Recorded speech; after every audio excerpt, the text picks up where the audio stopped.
Bill Cosby's criminal conviction reflects a dramatic shift in society's view of sexual assault. Many of his accusers and their supporters acknowledge the impact of the Me Too movement on Cosby's retrial. The Me Too movement has arrived and is living in Montgomery County, throughout this nation and throughout this world. This jury has shown that what the Me Too movement is saying is that women are worthy of being believed. We are now part of the tsunami of women's power and justice. We are not shutting up and we're not going away. Get over it. Cosby was convicted of 3 counts of aggravated indecent assault. He could get up to 10 years in prison for each of those counts. Cosby's lawyers say they will appeal. CBS News contributor Jodi Kantor is an investigative reporter for the New York Times. She co-wrote the first story reporting sexual assault allegations against Harvey Weinstein. The Times just won a Pulitzer Prize for Jodi's extensive reporting, which contributed to a worldwide reckoning of sexual harassment and assault. Jodi, good morning. It's good to see you. It's good to have you at the table. And once again, this morning, we wake up to news that Tom Brokaw is now included in the Me Too movement. And I'm wondering, I don't think any of us take any joy or pleasure out of seeing this happen to anybody. But I wonder how you're feeling as someone who really started a Me Too movement with what is happening. Do you feel a pride about it or ownership about it? Because I certainly think that it has changed the game. And certainly in the Bill Cosby trial as well. I certainly don't feel ownership because so many people contributed to this, most importantly, the women who have come forward over the years.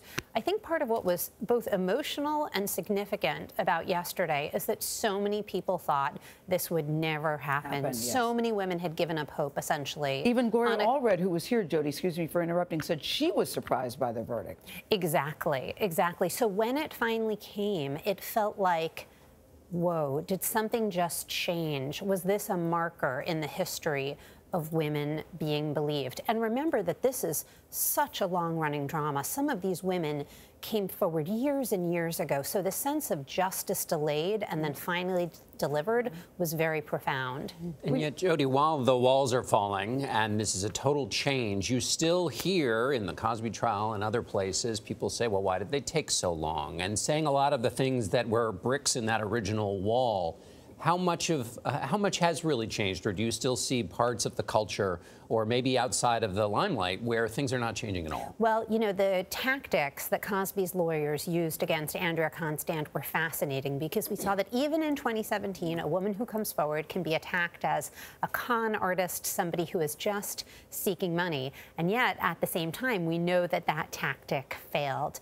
I think the essential truth is that it is still really, really, really hard for women to come forward, and it's going to take us years to break down those barriers. Yeah, I mean, what was different about this trial, too, is that they allowed other witnesses to come in and testify, and Cosby's attorneys attacked them like they attacked Andrea Constand, talking about Janice Dickerson's past sexual history. I mean, really personal attacks. Do you think they backfired?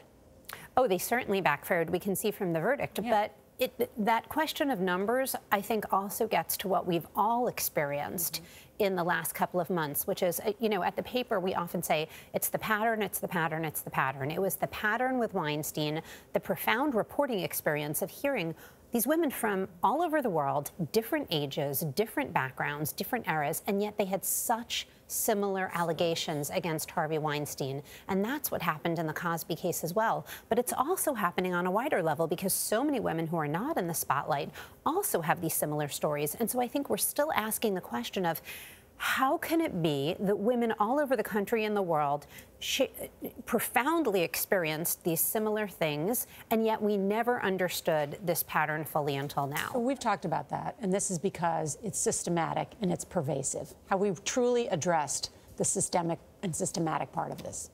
You know, the things that happen in companies that allow this to happen. Yes, and part of what was fascinating about the Brokaw story by Sarah Ellison of the Washington Post, which also had some fresh allegations about Matt Lauer, is that she used those allegations to really drive home a bigger point about HR and to ask the question, what would need to happen with human resources departments to make women actually feel safe coming forward in the workplace? The first answer, of course, is that there has to be a guarantee that there will be no retaliation. Retaliation can almost be as bad as the original action because, you know, the saying, it's not the crime, it's the cover-up. Retaliation says, something happened to you and I'm not going to listen. I'm going to use my power to silence you instead of to deal with the problem. We should note that we reached out to NBC for comment and we've not heard back yet from them. What interests you? What's the question you're trying to answer now in the work that you're doing with respect to this? Well, thank you for asking. Megan Toohey, my partner, and I are working on a book, and it's about the Weinstein case, but it's also about the larger questions of this pattern and how we address them. As Norah said, what we're looking at here is systemic. This is actually not about individual perpetrators.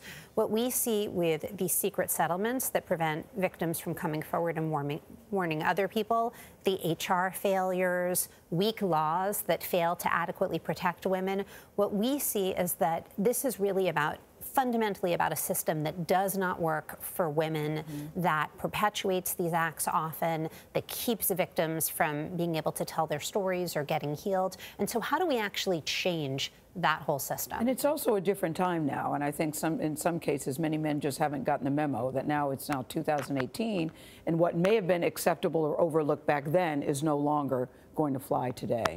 Well, and also we're just not done with the old stories, right? True. I mean, yesterday shows that we're not done with the Cosby stories. We're not done with the NBC stories.